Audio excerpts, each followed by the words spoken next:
Let me tell you why I'm here. In 2008, I was a sophomore undergraduate science major at Howard University, and I was struggling.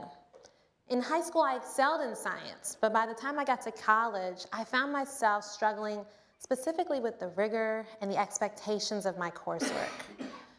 There were some times where I really considered quitting STEM, otherwise known as science, technology, engineering, and mathematics. I began to wonder, what in the world have I gotten myself into, and how will I ever get through this? In hindsight, I could have benefited from some direction, some strategies for success, and some guidance from a mentor, especially as an underrepresented person in STEM. You see, persistence in STEM is a problem for all learners. A study found nearly 50% of undergraduate STEM majors switch majors before graduating or leave college altogether. Another study found 1/3 of high-performing undergraduate STEM majors switch majors before graduating despite their projected academic success.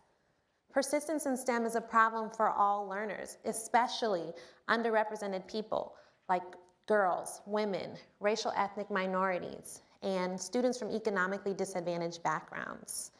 So through my research, I found that in order to impact the diversity in STEM fields and persistence, then we need mentorship to impact how we help people, how we build community, and how we design the future. On one hand, I experienced a negative mentoring environment that pushed me to think about the importance of mentorship and the value of diversity in STEM. I was shadowing an oral surgeon at a dental clinic, and I witnessed him treat his patients with very little respect. He mocked the accents of his patients behind their backs, and he rushed through consultations with his economically disadvantaged clients, leaving them frustrated and unsure about their options. This alarmed me because it could potentially distance him from his patients and his mentees. You see, minorities are already underrepresented in STEM fields, STEM research, and clinical trials, even when the issue disproportionately affects them. On the other hand, my commitment to STEM was sparked by a young female mentor at Howard University who exposed me to positive mentoring. She showed me how to conduct scientific research. She guided me through the experimental design process, and she went out of her way to mentor underrepresented minorities. She mentored me, and she helped me persist when I struggled with my coursework or with my decisions for the future. When I fell or slipped up, she was open and understanding. This mentor helped me stick with STEM because she already faced the issues I was currently facing. This is why I'm here. Because of the mentorship from that professor and several other mentors along the way who gave me an opportunity and helped me see it through. Consider the number 2.4 million. 2.4 million. That's the number of STEM jobs that are projected to go unfilled in the United States this year alone, and that number is steadily increasing. If we're going to address those 2.4 million jobs, then we have to start helping all learners, especially girls and women, racial ethnic minorities, and students from economically disadvantaged backgrounds, not just get access to STEM, but to stick with it. Persistence, the lack of participation, and diversity in STEM is a social justice issue because we need diverse voices from diverse communities making informed decisions about public health, making advancements in technology, participating in discussions and debates about STEM policy, and making solutions that face our global population.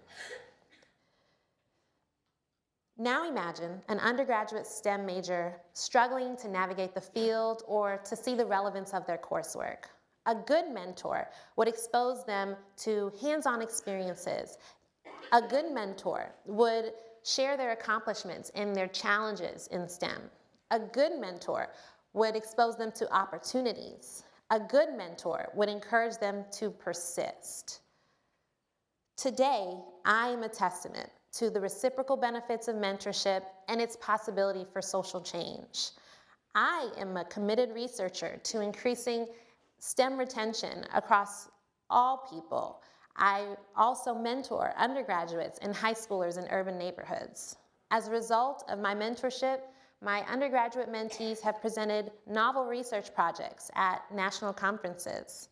For the past 2 years, my high schoolers and I have traveled weekly to health and STEM workshops throughout the school year, summer, and spring breaks. Today, I am proud to say all of my senior mentees have been accepted to college, and 70% of them plan to major in STEM. I like to think a lot of that has something to do with me. Although institutionalized mentorship strategies are important in our schools, our communities, in our institutions, it doesn't have to be that fancy. Here's an outline for you to engage in mentorship for social change. For starters, students and early professionals, reach out to a mentor, email a professional in your field, set up time for coffee. Reach out to a professional organization, ask some questions, request to be put in contact with a mentor for shadowing opportunities. And because mentorship is a mutually beneficial cycle, professionals, you can mentor others in your area of expertise as well. Start a group. Volunteer 2 hours a week teaching middle schoolers how to code. Reach out to a local school and assist the next generation of scientists with their science fair projects. And if you are just getting started in your STEM journey, consider peer mentoring someone who may be struggling in one of your classes. Show them how you study, share your notes, show them what strategies you use to be successful in your major. If any of you can do any of these things, you too could be a mentor. I'd like to paint a hopeful picture of the future of STEM. Mentorship could potentially employ 2.4 million US adolescents in STEM jobs.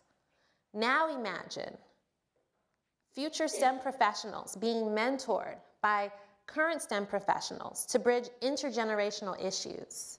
Imagine the outcomes of that mentorship, preparing a generation of young, diverse people prepared to make decisions about public health and policy, to make advancements in technology, and to engineer groundbreaking designs, groundbreaking buildings and structures across the globe.